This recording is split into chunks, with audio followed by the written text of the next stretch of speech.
Jada Pinkett Smith addressed the incident, posted a response on Instagram calling for a season for healing. The actor was the subject of the joke that led Will Smith to take the Oscar stage and slap Rock, but her post has left people wondering who the healing is for. Meanwhile, the Academy of Motion Picture Arts and Sciences has issued a letter about the incident, saying that investigations will take some time before a conclusion is reached. Well, to give his take on these cultural moments, we are joined by cultural commentator Kenny Williams Jr., who joins me from Michigan. Thank you very much, Kenny, for joining me. Now, I've seen your article, Black Liberation Must Include Black Women, and that's why I agree with Will Smith. What informed that position of yours? Well, first, thank you all so much for having me. But I think what was going through my mind that informed that article was that, and so you see it all the time on social media. Black women are being made fun of. Black women are maligned in every single way and made to be the butt of jokes. And you can't have Black liberation without Black women. And I'm tired of people, I'm tired of people mistreating Black women. You can't say protect Black women and then make jokes about a heartbreaking illness that they're going for. So that informed the article.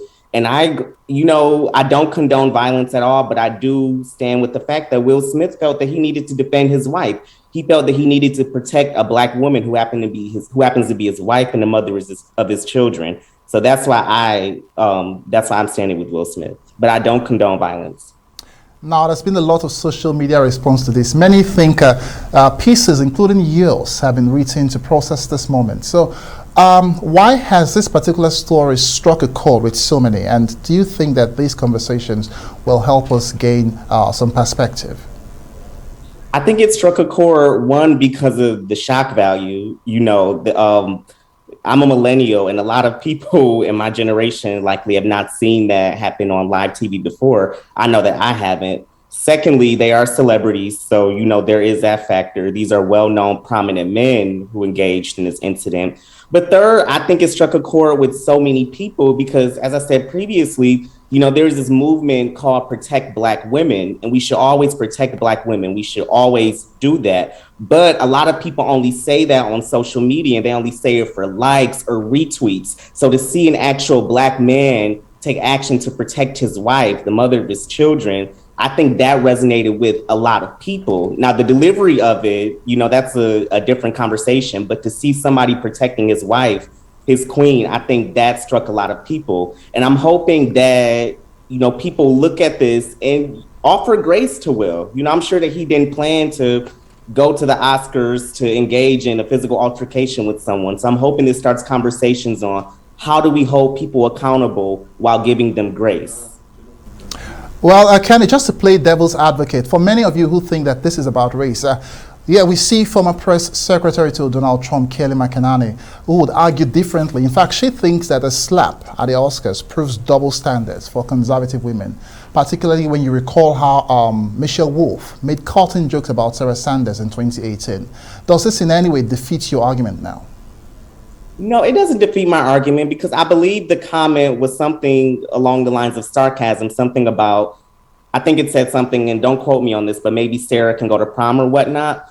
The joke, that is completely different. It's vastly different from Chris Rock joking about Jada Pinkett's heartbreaking disease, alopecia, which has affected her mentally, physically, for all that we know. That's completely different than taking a sarcastic jab at someone. And it was just completely inappropriate and distasteful. And he did it in a way in a room where all of their peers were. Nobody wants to be embarrassed in front of their husband and their colleagues, especially on a night that's supposed to be fun, especially on a night that you're supporting your husband and his team for the awards that they're up for. So it's completely different. And it just really goes, it really illuminates what we see all the time. White women inserting themselves into something and centering themselves on things that have nothing to do with them, and just kind of illuminating those double standards where white women are given more grace than Black people, or white people are given more grace than Black people, period. Well, I can understand your sentiments, really, particularly in the wake of the recent Senate confirmation hearing for Judge Ketanji Brown. And that clearly underscores the extent to which black women can be criticized or treated badly. But don't you think that this is perhaps a reflection on the broader political divisions in America, which, of course, has now become part of a new cultural war? I do think it is a reflection of America where people are more comfortable with black being disrespected and being maligned than standing up for what's right. You know, we saw all last week the hearings with Ketanji Brown Jackson, how disrespected she was. They did their best to just desecrate this woman's character and her reputation, and she was the most qualified in the room. And we saw it again at the Oscars with Jada being disrespected in a room full of her colleagues. And the only difference is that the person who was doing the disrespecting was Chris Rock, who happens to be a black man, but we've known him from previous incidents to, you know, kind of just shuck and jive for white people.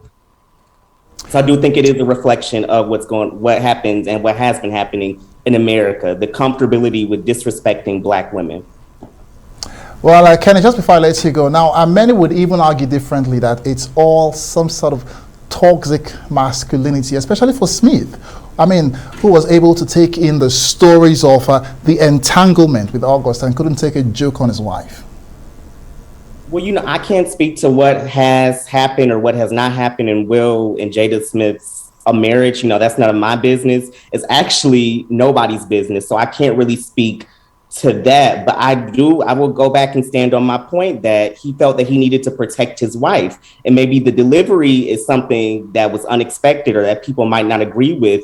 But when you take those vows to marry someone, when you take those vows to protect someone, your partner, your spouse, you know, you don't know how that looks. You know, I'm sure he didn't look in a crystal ball and see that this Oscars incident would happen, but, you know, that's his wife and he felt that he needed to protect her. And I think, you know, and I'm proud of him for protecting her.